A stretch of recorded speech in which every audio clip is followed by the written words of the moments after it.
नमस्कार दोस्तों, स्वागत है आपका अपने channel GK and GS academy पर। दोस्तों, आज हम लोग क्लास 6 का चैप्टर 8 यानी पदार्थों का पृथक्करण के बारे में पढ़ेंगे। तो चलिए दोस्तों, समय की बर्बादी न करते हुए आगे चलते हैं। दोस्तों, वीडियो में आगे जाने से पहले आपसे छोटी सी रिक्वेस्ट है कि आप इस वीडियो को ज़्यादा से ज़्यादा लाइक करें, शेयर करें, और यदि आप हमारे चैनल में पहली बार विजिट कर रहे हैं तो हमारे चैनल को सब्सक्राइब जरूर करें।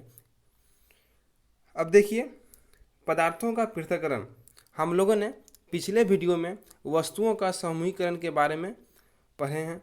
यदि आप इस वीडियो को नहीं देखे हैं तो मैं वीडियो के डिस्क्रिप्शन में इसका लिंक दे दूंगा, आप एक बार इसे ज़रूर देख लें।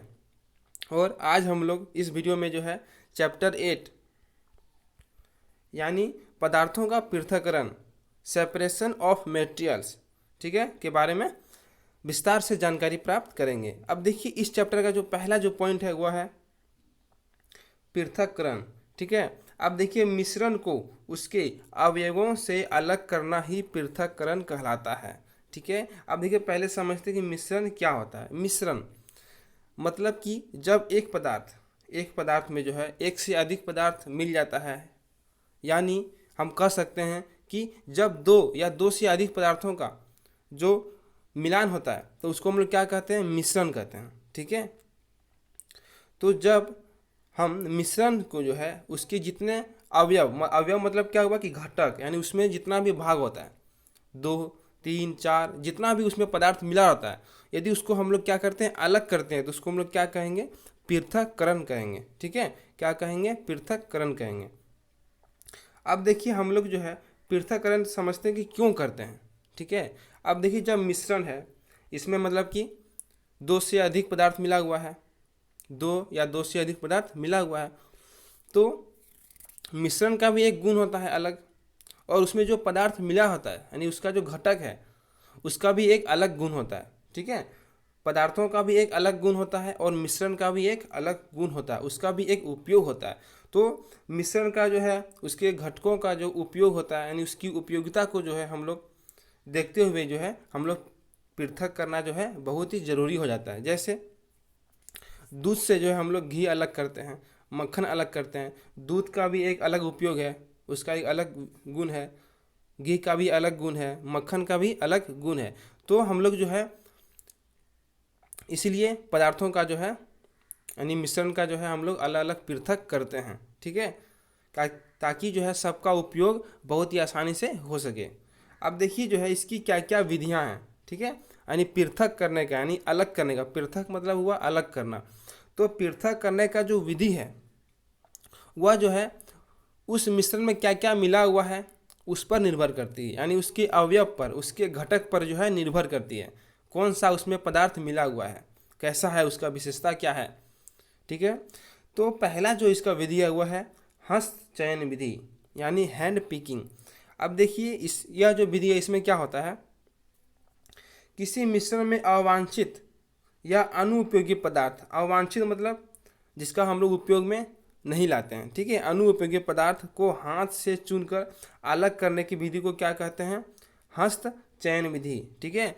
यानी इसका यही मतलब हुआ हस्त चयन, हस्त मतलब हाथ, चयन मतलब उसको हाथ से जो है चुन के, ठीक है, चुनना, चयन मतलब क्या हुआ, चुनना। तो हाथ से जब किसी मिश्रण में जो है हम अनुपयोगी पदार्थ को, यानी जिसका हम लोग उपयोग में नहीं लाते उसको अलग करते हैं, तो उसको हम लोग क्या कहेंगे, हस्त चयन विधि, ठीक है, यानी हाथ से चुन के अलग करना। जैसे अनाज में जो है कंकर होता है, डंठल होता है, भूसा होता है, इसको जो है हम लोग हाथ से चुन के जो है अलग करते हैं। तो यह कौन सा विधि में होगा, यह जो है हस्त चयन विधि से जो है यह पृथक होगा, ठीक है। अब जो अगला जो विधि है वह है थ्रेसिंग, ठीक है। क्या है थ्रेसिंग, अब देखिए, डंडियों से अन्य कणों या अनाज के कणों को अलग करने के प्रक्रम को जो है थ्रेसिंग कहते हैं। यानी जो अनाज का जो डंडी सब होता है, ठीक है, अनाज का जो है डंडियों से जो है अनाज को जो है अलग करते हैं, यानी अनाज का जो कण होता है उसके डंडियों से अलग करना, वह क्या होता है, क्या कहलाता है, कौन सा विधि, थ्रेसिंग, ठीक है। जिसे धान के दानों को डंडियों से अलग करना। उसके बाद जो अगला जो विधि है वह है निष्पावन, जिसे जो है ओसाना भी कहा जाता है। ठीक है दोस्तों, दोनों एक ही नाम है, निष्पावन या ओसाना। ठीक है, अब देखिए वायु द्वारा किसी मिश्रण के अवयवों को पृथक करने की यह प्रक्रिया निष्पावन कहलाती है। अब देखिए आप लोगों ने पवन के बारे में समझा, पवन क्या होता है, वायु होता है। तो निष्पावन जो है यानी इसमें जो है वायु के द्वारा जो है क्या होता है, मिश्रण के घटक को हम लोग अलग करते हैं। ठीक है, वायु के द्वारा, जैसे बालू और सूखी पत्तियों के मिश्रण को अलग करना। इसमें क्या होता है कि जो मिश्रण हमको, जिस मिश्रण को उसके घटक से अलग करना है, उसको हम लोग जो है किसी ऊंचे स्थान से जो है नीचे की ओर गिराते हैं। ठीक है, जैसे वायु जिस मार्ग से जा रही है उसी मार्ग में जो है हम गिराते हैं, तो क्या होता है कि जो हल्का जो कण होता है वह बहुत दूर निकल जाता है और जो भारी कण हो जाता है वह नीचे गिर जाता है। ठीक है, अब देखिए उसके बाद है चालन। क्या है, चालन। अब देखिए विभिन्न अमाप, यानी अमाप मतलब कि उसका जो साइज होता है, आकार अलग अलग करता है, अमाप वाले ठोस अवयवों को चलनी द्वारा अलग करने की प्रक्रिया को चालन कहते हैं। यानी इसमें क्या होता है कि जो पदार्थ है, यानी जो मिश्रण जो है, एक से अधिक जो मिश्रण जो है उसको हम लोग किससे यूज करते हैं, चलनी के द्वारा अलग करते हैं। ठीक है, चलनी के द्वारा हम लोग उसको अलग करते हैं। जैसे आटा में चोकर या अशुद्धियों को जो है हम लोग अलग करते हैं, यानी चाल कर जो अलग करते हैं उसको हम लोग क्या कहेंगे, चालन। ठीक है, उसके बाद अगला जो है वह है अवसादन, यानी सिडमिटेशन। ठीक है, सिडमिटेशन बर्तनों के तलों में पदार्थों के भारी कणों का बैठ जाना ही अवसादन कहलाता है। देखिए इसमें क्या हुआ, इसमें क्या होता है कि जो जब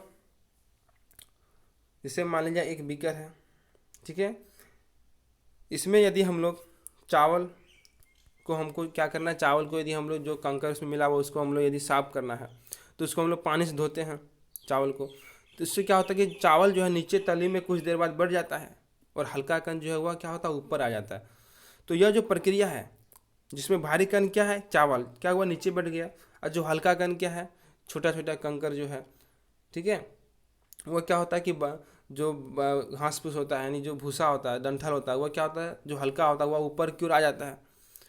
तो यह जो प्रक्रिया क्या हुआ, इसको हम लोग अवसादन कहते हैं। जैसे चावल को पानी से धोना, चावल को जब हम लोग धोते हैं तो यही होता है कि चावल नीचे बढ़ जाता है और जो हल्का होता है वह क्या होता है, ऊपर चला जाता है, इससे चावल साफ हो जाता है। तो इससे क्या होगा, इसको हम लोग क्या बोलेंगे, अवसादन। ठीक है, अब आगे चलते हैं। अब देखिए अगला जो है वह है निस्तारण। ठीक है, निस्तारण अवसादित पदार्थ मिश्रण को बिना हिलाए जल को उड़ने की प्रक्रिया को निस्तारण कहते हैं। यानी जो अवसादित पदार्थ है, यानी मिश्रण है, यानी जिसमें हम लोग जल मिला दिया और क्या हुआ कि भारी सामान जो है भारी नीचे बढ़ गया और हल्का ऊपर आ गया, तो इसको जो है यदि किसी दूसरे बीकर में हम जो है बिना हिलाए यदि उसको हम लोग जल को उसमें ले लेते हैं तो उसको हम लोग क्या कहेंगे, निस्तारण। ठीक है, अब देखिए उसके बाद निस्यंदन, यानी छानना जिसको कहा जाता है, फिल्ट्रेशन। किसी द्रव और ठोस के मिश्रण को, ठोस को छन्नी द्वारा अलग करना की विधि को क्या कहते हैं, निस्यंदन। जैसे हम लोग चाय को जो है छन्नी से छानते हैं। ठीक है, तो यानी इसमें क्या होता है कि द्रव और ठोस, जैसे यहाँ पे चाय क्या हो गया, द्रव हो गया, सॉरी चाय हो गया ठोस, और जब इसमें पूरा चाय जो बनता है, चायपत्ती, चायपत्ती वो क्या हो गया, ठोस हो गया, और चाय मेरा हो गया द्रव।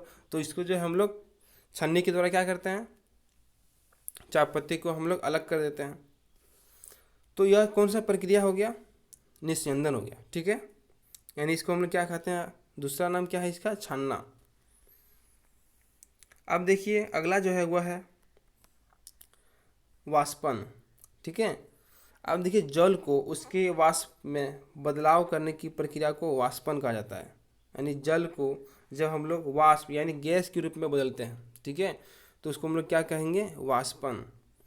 अब देखिए इसमें क्या होता है, इस विधि से जो है हम लोग समुद्र जल से नमक को शुद्ध, मतलब कि नमक प्राप्त करते हैं। जैसे मान लीजिए समुद्र में जो है लवण मिला होता है यानी नमक मिला होता है। तो समुद्र के जल से जो हम लोग नमक जो निकालते हैं वो कौन सा विधि से निकालते हैं? वाष्पन विधि से।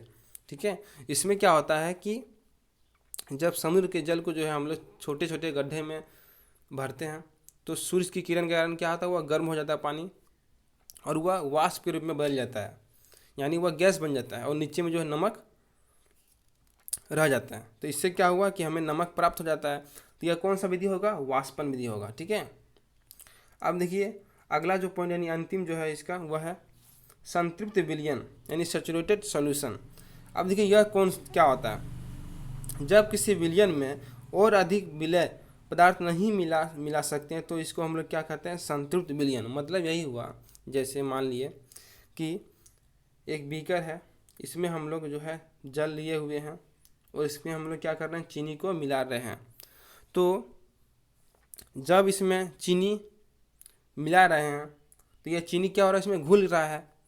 तो इसमें जो है जल जो है उसको हम लोग विलायक कहा जाता है, जिसकी मात्रा क्या होता है? अधिक होता है। और विलय यहाँ क्या है? चीनी है। विलय क्या है यहाँ पे? चीनी, जिसकी मात्रा क्या होता है?